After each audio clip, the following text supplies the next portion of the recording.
Olá, gente linda! Vamos tomar um café com o nosso Deus Pai hoje?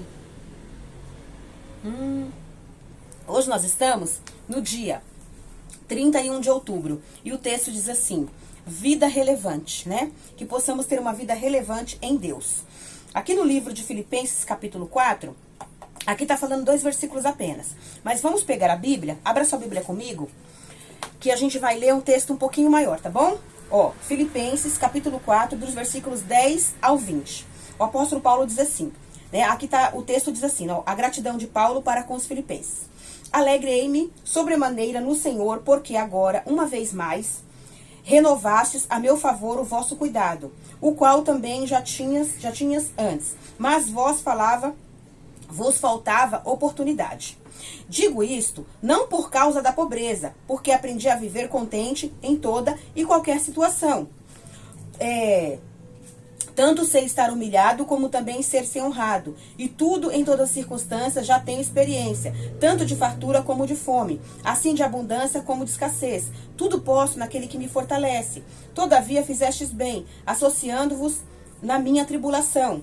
E sabeis também vós, ó Filipenses, que no início do Evangelho, quando parti para a Macedônia, nenhuma igreja se associou comigo no tocante a dar e receber, senão unicamente vós outros. Porque até a Tessalônica mandastes não somente uma vez, mas 2, o bastante para as minhas necessidades. Não que eu procure o donativo, mas o que realmente me interessa é o fruto que aumente o vosso crédito. Recebi tudo e tenho abundância, estou suprido, desde que Epafrodito me passou as mãos, o que me veio de vossa parte como aroma suave, como sacrifício aceitável e aprazível a Deus. E o meu Deus, segundo a sua riqueza em glória, há de suprir em Cristo Jesus cada uma das vossas necessidades. Ora, o nosso Deus e Pai, seja a glória pelos séculos dos séculos. Amém. Olha que texto lindo, né? O apóstolo Paulo agradecendo os filipenses que sempre mandava para ele todo o suprimento que ele precisava. Quando ele estava pregando o evangelho, ele sempre passava necessidade, porque ele tinha que ir de uma cidade para outra, né? Então precisava de ser suprido. E a igreja de Filipenses supria ele dessas necessidades, né? Aqui no texto que nós lemos aqui desse livro, ele fala só 2 versículos, o 12 e o 13, né? Aí eu li o texto inteiro, do 10 até o 20, pra gente compreender o texto, né, completo. E aqui o autor vai dizer assim, olha, qual a sua definição de sucesso na vida? Muitos de nós queremos sucesso na família, na carreira profissional ou acadêmica, nos relacionamentos, enfim, no legado deixado para as gerações futuras. Não há nada de errado com isso, mas o verdadeiro sucesso é viver no centro da vontade de Deus e ter todas as áreas da vida alinhadas com o coração do Pai. Entendo que Deus nos chama para uma vida de sucesso, que só pode ser vivida quando estamos alinhados com a sua vontade, não necessariamente relacionada a nossas conquistas materiais ou influência na sociedade. Quando Paulo escreveu o texto que lemos hoje, ele estava preso por pregar o evangelho. Você pode imaginar alguém preso, privado de convívio social, escrever tais palavras? Aprendo que o que movia esse homem era viver o propósito que Deus lhe destinou. Apesar de toda a tribulação e dificuldade, Paulo sabia que sua missão era anunciar o evangelho às nações. E isso alegrava o coração, né, o seu coração em todo o tempo, né? Fazer a vontade de Deus. O que alegrava o coração do apóstolo Paulo era cumprir o propósito que Deus colocou nas mãos dele para ele cumprir. Amém? Que propósito tem movido o seu coração? Descobri o meu quando conheci Jesus e passei a me relacionar intencionalmente com ele. Você foi criado para ter uma vida de sucesso, caminhando no centro da vontade de Deus. Aprendo que, quando descobrimos o propósito para o qual nascemos, a vida muda completamente. Nenhum tipo de circunstância contrária é maior que a nossa determinação em cumprir aquilo que o Pai nos confiou. Deus criou cada um de nós para uma vida relevante, mas isso só vem à tona quando olhamos para Ele. Então, olhe somente para Deus, porque Ele é autor e consumador da sua fé, da minha fé, da nossa fé. Uma frase do autor diz assim: estar com Deus no lugar secreto nos faz viver o propósito dele.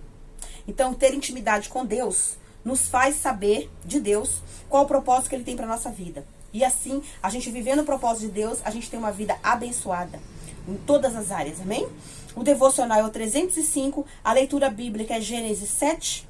E a palavra-chave é propósito, que possamos ter uma vida relevante, uma vida que Deus nos fez para nós vivermos, né? Não vamos viver uma vida de qualquer jeito, não vamos viver uma vida do jeito que a gente quer, do jeito que a nossa carne quer, do jeito que a nossa mente quer, que nós mesmos queremos, né? Porque nós vamos viver uma vida empurrada com a barriga.